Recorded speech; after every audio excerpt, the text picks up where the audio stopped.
Welcome, Wargamers, to the fiery core of Ea, because today we are talking about the Dweghom of Conquest, the last argument of kings. And for those of you who are new to Conquest, this is Bellum, the game company who makes this, their take on the classic trope of dwarves. They stand a head and shoulders shorter than the average human, are physically strong and stout, and they make their home deep in mined cities beneath the mountains. And that's pretty much where the similarities end, because there is so much more going on, and their story really begins long before their true birth on Ea. Just roll with me here. As I discussed in my brief history of the setting, which you can find in this same playlist, there was a point in time where the Spires were at war with the dragons, these truly ancient creatures, some of the firstborn of the universe who had taken physical form. Well, that war did not go well for the Spires, a race that at the time was still actively trying to recover from the loss of its homeworld. And this presented to the dragons a very unique opportunity to bargain. And so I want to pause here to talk about the dragons, and I promise this is super relevant to the Dweghom. Essentially, there are two forms of dragons. There's elders, the most ancient of their kind that retain incredible power. They would be as gods to any normal man. And the younger generations, who found that after each successive generation of breeding and having children, that kind of stuff, dragons began to lose a measure of their cosmic power. And so as their species proliferated, they became weaker, more corporeal. And these younger generations were jealous that anything they could do, the elders could do better. Right? They were just so good at everything. But the younger dragons did have some advantages. They needed less time to rest, where ancients needed centuries to sleep in between bouts of being active. And they have a greater eye for detail and a firmer grasp on reality. They're a little more sharp.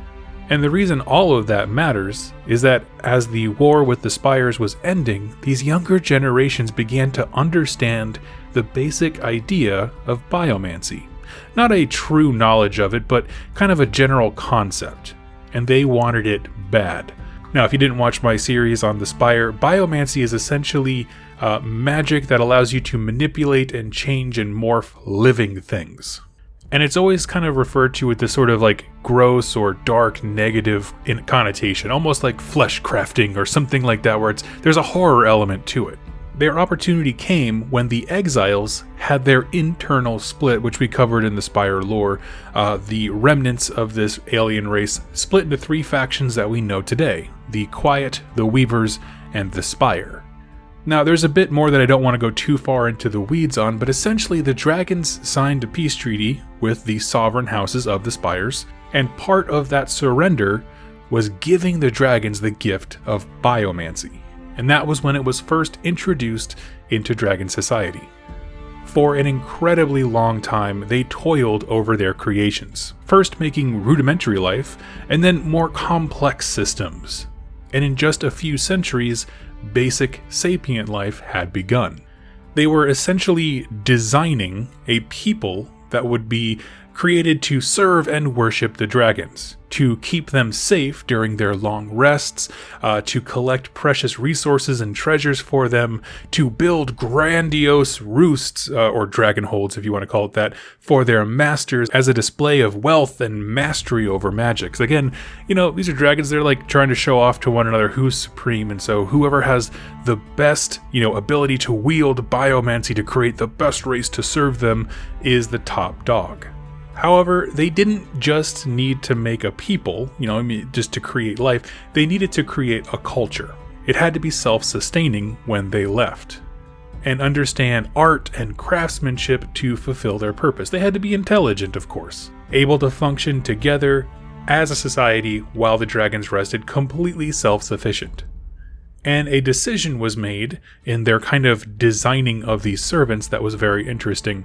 See, rather than having each generation train the next, which slows down progress because your kids don't know much at all, a portion of your servants' lives are spent not serving their whim, not knowing how to build these incredible artifacts or whatever. The gift of memory was added. Now, when I say memory, I mean like capital M memory. It's different than like you just remembering something. This is essentially a built-in record-keeping system. It's almost like racial knowledge. You're born just knowing stuff. Now, we're not quite clear on how complex this is, but it would be stuff like you have a basic understanding of masonry, a basic understanding of metallurgy, and so this way you can get up to speed very, very quickly as you are aging, making you a better servant for the dragon, and therefore like a more accomplished part of the race that they're trying to build. And finally, the fully sentient race of humanoids were formed, and they were known as the Crafters. And the dragons even had a little pet name for them as well. They called them dwarves, for they are dwarves before their creator's might. So in a way, it's sort of like a jabbing derogatory term, just kind of to remind you that you are put in your place. But Crafters is the name of the species. And while some dragons treated their servants with respect, almost like pets, others were true tyrants and overlords, seeing their lives as absolutely devoid of value. And for an extremely long time, this went on. Like, the race proliferated. Since dragons were everywhere, so too were this new race of crafters or dwarves, expanding and building and securing treasure and the wealth and the roosts for their lords. They were just everywhere. But there's a flaw in this great plan, and like most things, it began with a shortcut. The dragons did build in loyalty. The dwarves felt fear and horror at disobeying their masters above them. But they did also give them that capital M memory as a shortcut, so they wouldn't have to teach successive generations, skills and stuff. But the problem is, now as a species, they remember acts of aggression, of tyranny, shows of dominance, and reminders that they are, in fact, no matter how nice the dragons are, a slave race. All of that is inside every one of the crafters' heads when they're born. Now, there were signs of resistance, but nothing that couldn't be shut down very swiftly. They couldn't really organize, and if they did, it was nowhere near the power they needed to claim their freedom. So the dwarves just kept their heads down and kept digging and working just like they were created to do. For centuries, they dug and built and toiled, until they dug a bit too deep. Now, in the first video I did about the setting, I had mentioned this idea of primordial gods, that just like in other popular games, there are gods that represent concepts like famine, temptation, war, and so on. But what I didn't mention was that in the creation of Ea, the actual planet that this whole takes place on, one very specific primordial god was bound and imprisoned deep in the crust of the earth. Its name was War. Now I'm going to pause here and throw out a very fun fact that sounds irrelevant until I bring it back around. Let's talk about magical feedback, okay? In the setting of Conquest, when a spell is undone, or like unbound, I guess we could kind of use that term, basically it creates a feedback that hurts the caster. If you disrupt someone's, lightning bolt spell or whatever like that, it hurts the person that was trying to channel it into lightning. And the reason that matters is because there is no greater spell than the prison that kept War, that primordial god, silent and locked away. And it took many, many decades, but eventually a plan was set in motion that would see the crafters free of their dragon lords.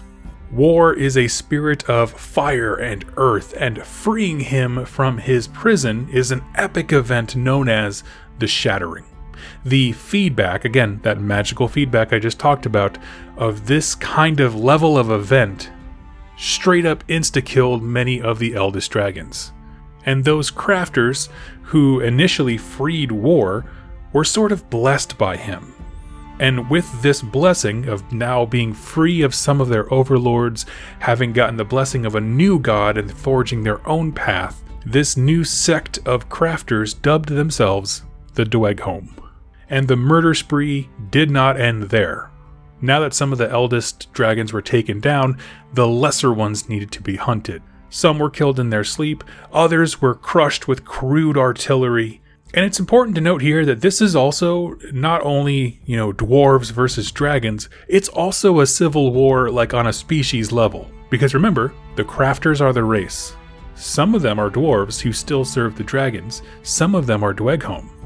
So some of these want, freedom from the tyranny of the dragons, but dwarves still exist at this point. And so the decision was made that either the crafters would be free or they would die. So dwarves were hunted with the same ferocity as their dragon overlords. So we have the Dweghom, who are, racially speaking, they are dwarves. They are crafters, that core race, but they refuse to let any of their own kind serve the dragons. Remember, if a dragon is sleeping, the idea is that they have this whole race of dwarves to basically defend it. So it's like, if we have to get to that dragon, I will march over you to do so.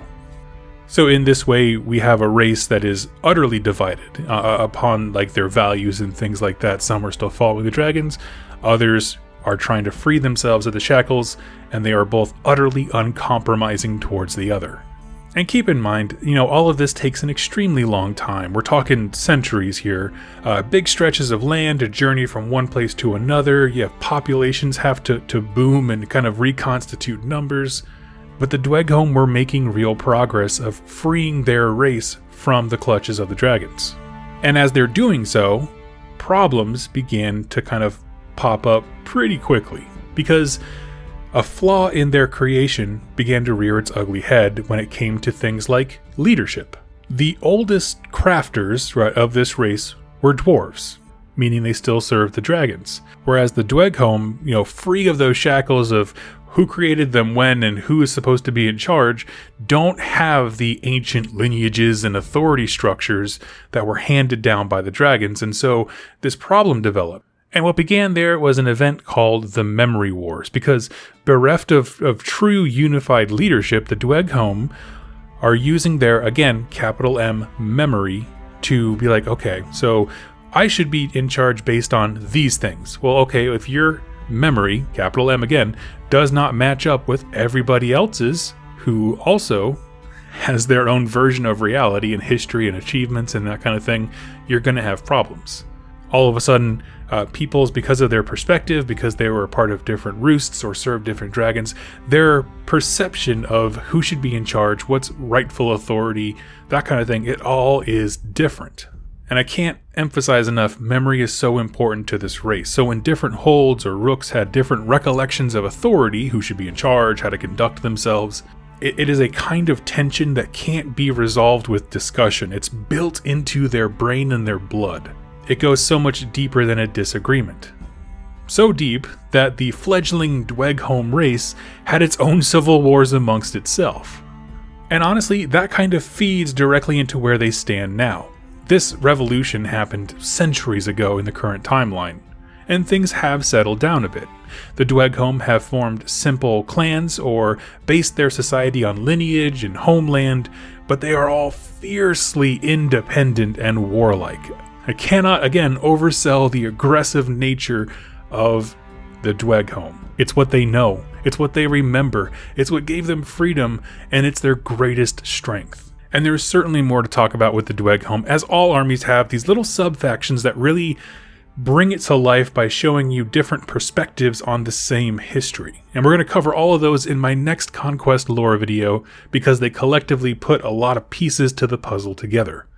But let's end this video talking about why is this cool. For me, origins are everything, right? I love the fact that they were designed with care. Like, they had to create the physical forms of the actual crafters themselves, and then create a society that would serve the needs of the dragons, kind of a thing. It seems a lot more personal than like the manufacturing factory-like nature of the spires using biomancy. But regardless of how, streamlined it is, it's all artificial. Their art, their history, their values, all of it was manufactured by the dragons, which is such a weird mind bend. Then there's this whole idea of the shattering, which is literally bringing a god to a dragon fight, which is the coolest, battle that I've ever heard of. And the whole idea of the Dweghom as an army that you and I can play in this game comes from a point of desiring freedom, desiring revolution. That's just a unique take that I hadn't seen a lot, specifically when it comes to dwarves. Usually they're an ancient race that's, very focused, very loyal, very predictable almost in how they'll react to various things, but this is utterly different. And part of that fact is that their strength is also their weakness. And I love that that's what makes them sort of this great counterpoint to so many traditional fantasy tropes. Their capital M memory let them build to independence. It saw them digging deeper, constructing bigger, making better weapons, better holds, more treasure, all these wonderful things. First of all, fulfilling the needs of the dragons, but then, once the dragons are unseated from their power, it's still helping them as a race to proliferate and spread and all these things. However, it has also utterly and completely divided them from one another. When core memories like that don't line up, it's just not something that they can resolve. It's not a disagreement, it's a conflict in their reality, and they cannot let that go. And the duality of that blessing and curse makes them so interesting to me. Because you can have, in this way, if you wanted to have freedom to write whatever kinds of characters or, leader you wanted for your hold or your roost, you really do have a lot of freedom because you can just say well, this is his perception of reality. I mean, and that's it. Anything else is anathema to him. And it's exactly how it is.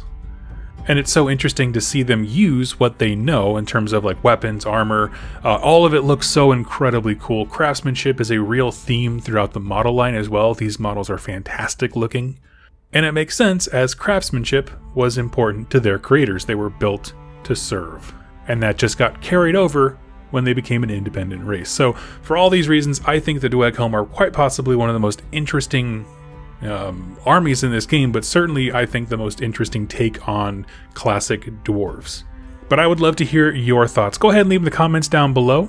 And hey, if you're thinking about grabbing some Dweghom stuff, if you wouldn't mind, consider using my affiliate link in the description down below. It goes a long way to helping support me and my family, as well as continue making content like this. Thank you so much for watching and listening, and I'll catch you next time. Happy wargaming.